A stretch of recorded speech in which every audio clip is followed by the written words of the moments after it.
আগরতলা বীরবিক্রম আন্তর্জাতিক বিমানবন্দর টার্মিনাল ভবন সহ আরও কয়েকটি প্রকল্পের সূচনা করলেন দেশের প্রধানমন্ত্রী নরেন্দ্র মোদী।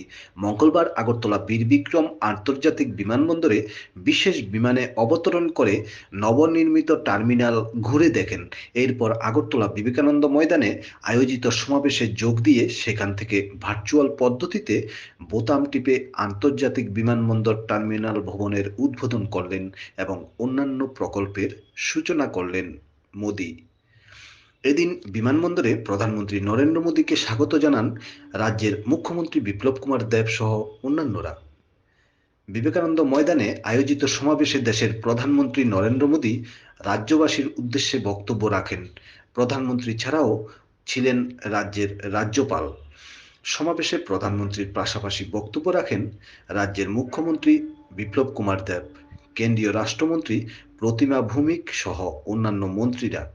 এদিনের প্রধানমন্ত্রীর কর্মসূচিতে যোগ দিতে সারা রাজ্য থেকে হাজার হাজার মানুষ যোগ দিয়ে এক ঐতিহাসিক মুহূর্তের সাক্ষী হয়েছেন। डबल इंजन की सरकार का कोई मुकाबला ही नहीं है। डबल इंजन की सरकार यानी संसाधनों का सही इस्तेमाल।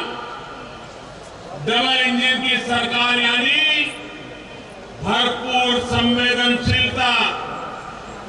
डबल इंजन की सरकार यानी लोगों के सामर्थ्य को बढ़ावा। डबल इंजन की सरकार यानी सेवा भाव, समर्पण भाव। डबल इंजन की सरकार यानी संकल्पों की सिद्धि और डबल इंजन की सरकार यानी समृद्धि की तरफ एकजुट प्रयास। आज यहां जिस मुख्यमंत्री त्रिपुरा ग्राम समृद्धि योजना की शुरुआत हो रही है वो इसी का एक उदाहरण है। जब हर घर में नल से जल का कनेक्शन होगा, जब हर गरीब के पास पक्की छत होगी, और अभी मैं कुछ लाभार्थियों से मिलकर के आया, उनका खुद का अनुभव क्या है इस योजनाओं से उसको समझने का मैं प्रयास करता हूं। लेकिन एक बेटी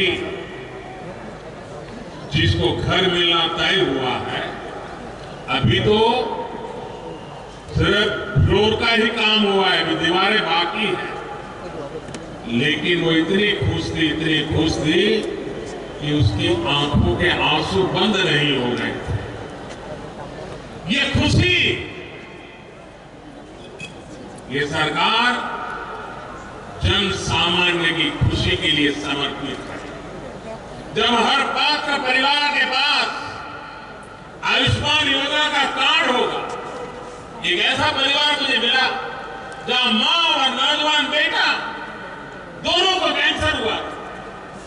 आयुष्मान भारत योजना के कारण मां की जिंदगी, बेटे की जिंदगी, उसको उपयुक्त सारवार मिल पाए।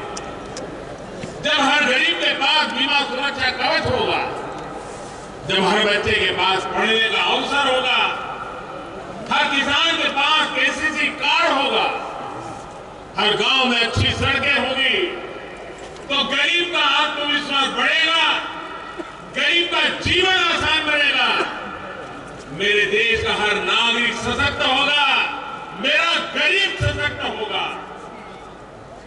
यही आत्मविश्वास समृद्धि का आधार है, संपन्नता का आधार है। इसलिए ही मैंने लाल किले से ही कहा था कि अब हमें योजनाओं के हर लाभार्थी तक खुद पहुंचना होगा, योजनाओं के सैचुरेशन की तरफ बढ़ना होगा। मुझे खुशी है कि आज त्रिपुरा ने इस दिशा में बहुत बड़ा कदम उठाया। ऐसे साल में जब त्रिपुरा अपने पूर्ण राजत्व के 50 वर्ष पूरे कर रहा, ये संकल्प अपने आप में बहुत बड़ी उपलब्धि है। गांव और गरीब के कल्याण के लिए चल रही योजनाओं को जन जन तक पहुंचाने में त्रिपुरा पहले ही देश के अग्रणी राज्य राज्य में है। ग्राम समृद्धि योजना त्रिपुरा के इस रिकॉर्ड को और बेहतर बनाएगी। 20 से अधिक मूल सुविधाएं हर गांव, हर गरीब परिवार को मिले, ये सुनिश्चित किया गया। मुझे ये बात भी पसंद आई कि जो गांव 100% लक्ष्यों को पहले हासिल करेंगे, उनको लाखों की प्रोत्साहन राशि भी दी जाए। इससे विकास के लिए एक स्वस्थ स्पर्धा भी विकसित होगी। साथियों, आज त्रिपुरा में जो सरकार है, वो गरीब का दुख भी समझती है और गरीब के लिए संवेदनशील भी है। हमारे मीडिया वाले साथी इसकी बहुत चर्चा नहीं करते, इसलिए मैं आज एक उदाहरण देना चाहता। जब त्रिपुरा में पीएम आवास योजना ग्रामीण उस पर काम शुरू हुआ तो एक मुश्किल आई। कच्चे घर की सरकारी परिभाषा से पहले जो सरकार यहां थी, उसने व्यवस्था बनाई थी कि जिस घर में लोहे की चादर से बनी छत होगी, उसे कच्चा घर नहीं माना जाएगा। यानी घर के अंदर की सुविधाएं भले ही जर्जर हो, दीवारें मिट्टी की हो, लेकिन छत पर लोहे की चादर होने भर से उस घर को कच्चा नहीं माना जाता था। আগরতলা থেকে রাকেশ দাসের প্রতিবেদন, নবীন ত্রিপুরা।